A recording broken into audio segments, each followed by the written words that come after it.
Hello hello. ஆமா, இன்னைக்கு செல்ல எடுத்து ஆமா லேசா ஹார்மோனியம் சேர் அமேசில் விழுக்குறது பெட்டியோட ஓடிந்துருவாங்க செல்லுல. அதே மாதிரி விழுதுங்க நமது அஞ்சூர் நாடு ஏனாதி என்ன சேராஸ் அப்படின்னு 3 கட்டையோட ஓடியாந்துருவாங்க. அதே மாதிரி ஏனாதி முக்கச்சாமி என்ற சத்தியமூர்த்தி சொல்லுங்க ஆல்ரவுண்ட் சாமானோட ஓடியாந்துருவாங்க. அதே மாதிரி நமது வயல்சேரி விஎஸ்கே செல்வம் செக்ஸ் வீடியோ இப்படி இருக்கிற காலத்துல அன்னைக்கு ஒருத்தர் ஏதாவது காலமாயிட்டாங்க வயசான காலத்துல ஒரு ஆளை பிடிச்சு 10 ஊருக்கு அனுப்பணும். இன்னைக்கு தேவையில்லை, வாட்ஸ்அப் மூலமா அனுப்பிடுறேன். ஒரு கல்யாணமா ஒரு பத்திரிகை எடுத்து வாட்ஸ்அப் மூலமா அனுப்பிடுறேன். இப்படி இருக்கிற உலகத்துல இந்த நாடகத்தை போட்டு ரசிக்கிறீங்களா? காரணம் உலகத்தில் அழியாத கலை ஒன்று இருக்கிறது என்றால் தவ திரு டி சங்கரநாத சுவாமிகளின் நாடக கலை தான். இன்றும் அழியாது, என்றும் அழியாது, என்றென்றைக்கும் அழியாது என்று சொல்லிக் கொண்டு அந்த காலத்துக்கு இந்த காலத்துக்குள்ள என்ன காரணம்? அப்படி காலம் உலகமா இருக்கு. எப்படி இருந்த காலம் அன்னைக்கு இருந்த காலம் வேற, இன்னைக்கு இருந்த காலம் வேற. ஒவ்வொரு ஆண்களும் ஒவ்வொரு பெண்களும் பார்க்கறதுக்கு அவ்வளவு சந்தோஷமா இருந்தாங்க. ஒவ்வொரு கிராமத்திலையும் போட்டியோட வாழ்ந்தாங்க. பொறாமை கிடையாது.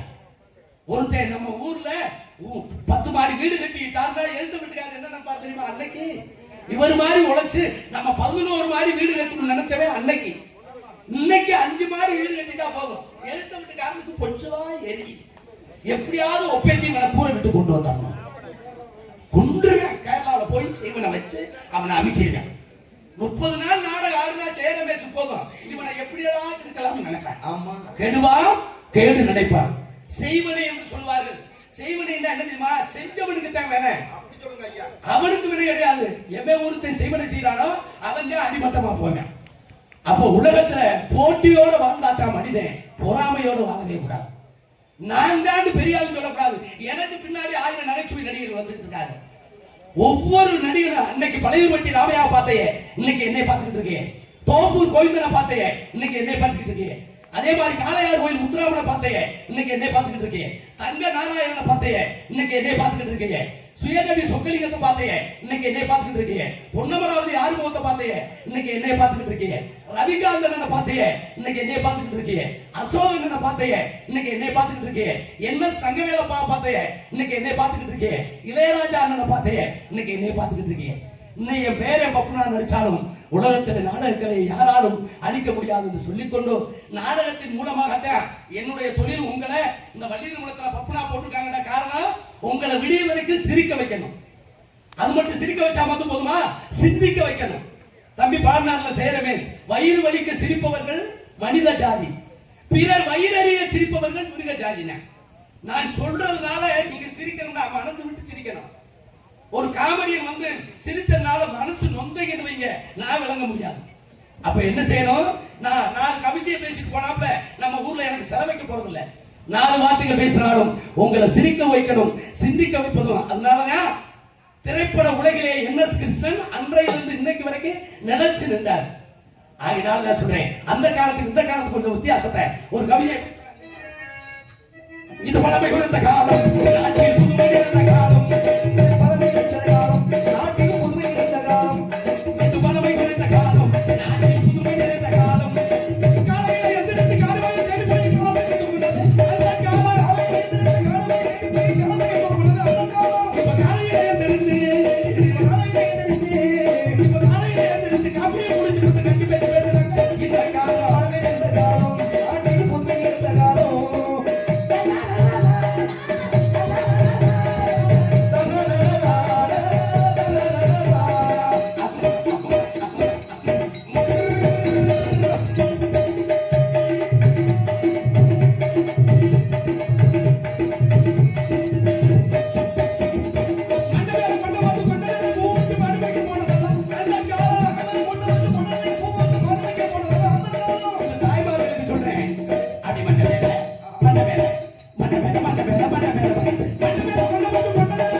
ரமேஷ், ஊர்ல தண்ணி கிடைக்காது.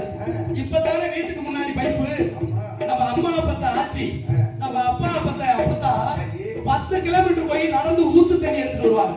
தலையில மூடுவானே, இடுப்புல மூடுவானே, கையில வாரி. எப்படி வருவாங்க தெரியுமா? அப்படி கக்கத்துல கக்கத்துல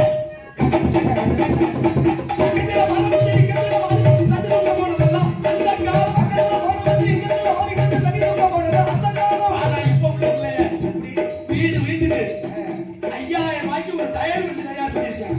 நொங்கு வண்டி மாதிரி நைட்டிய போட்டுக்கிட்டு இந்த ரவுண்ட் ரவுண்டா இருக்கும்ல, 5 ஓட எடுத்துட்டு வர்றது. நோகாம உடம்பு நோகாம தண்ணி எடுக்க போற சைஸ் எப்படி தெரியுமா? அந்த வண்டியை தள்ளிக்கிட்டு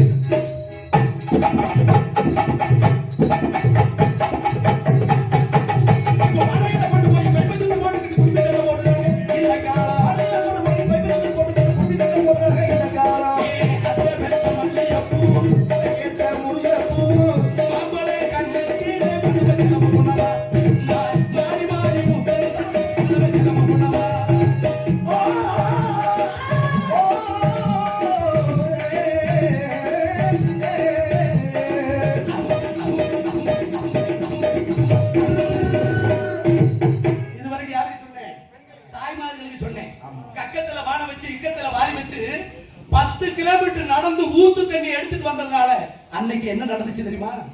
5 பிள்ளை பெற்றாலும் சுகப்பிரசவம், 10 பிள்ளை பெற்றாலும் சுகப்பிரசவம். ஊருக்கு ஒரு கிழவிதான் இருக்கணும்.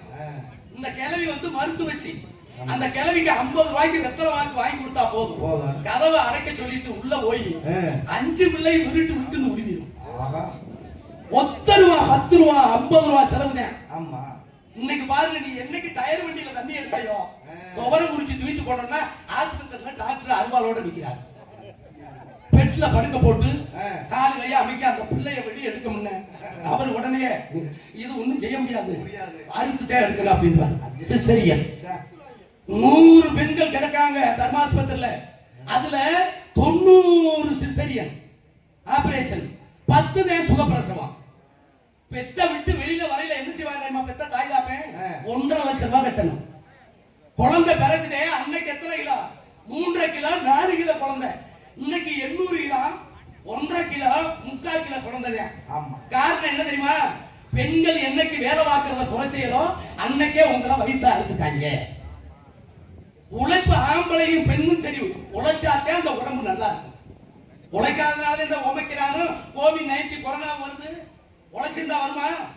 இன்னைக்கு உலகத்தையே ஆட்டி படைக்கிற ஒரு நோய். பெத்த பிள்ளைக்கு சுகருங்க. அன்னைக்கு மாந்தோப்புல தண்ணி வாய்ச்சின கிழவனுக்கு சுகர் வந்துச்சா? அன்னைக்கு வயக்காட்ட உழுத கிழவனுக்கு சுகர் வந்துச்சா? வரப்பு வெட்டி தண்ணி வாய்ச்சிய மனுஷனுக்கு சுகர் வந்துச்சா? யாருக்கு சுகருங்கிற நோயே தெரியலையே. என்னைக்கு உழைப்பு குறைஞ்சிச்சோ, என்னைக்கு சிரிக்க மறந்தையோ அன்னைக்கே வயிறு ஊதிருச்சு, சுகர் தாகிருச்சு. ஒவ்வொரு பெண்கள் எப்படி இருந்தாங்க? கன்சீவ் ஆன உடனே வயிற்றுக்குள்ள ஆன உடனே வீட்டுல 4 மணிக்கு எந்திரிச்சிருவாங்க. அந்த காலத்துல எந்திரிச்சு வீட்டை பெருக்கி விட்டு முத்தத்தை தொடிச்சு வீட்டுக்கு முன்னாடி கோலத்தை போட்டு அந்த குழம்புக்கு அம்மி போட்டு அரைச்சு அந்த அம்மியில போட்டு அரைச்சா மீன் குழம்பு அப்படி மணக்கும். இன்னைக்கு உள்ள பெண்கள் யாரு அம்மி போட்டு அரைக்கிறீங்க? அம்மியை பூரா பழைய விலைக்கு வித்துட்டாங்க.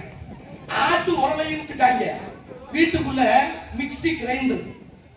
6 மணிக்கு அண்ணன் சீரியல் ஜீஸ் முடிஞ்சோம்னா அண்ணன் சீரியல்ல இருந்து பாண்டியன் ஸ்டோர் பாக்கியலட்சுமி வரை 12-1 மணி வரைக்கும் பாக்குறேன்.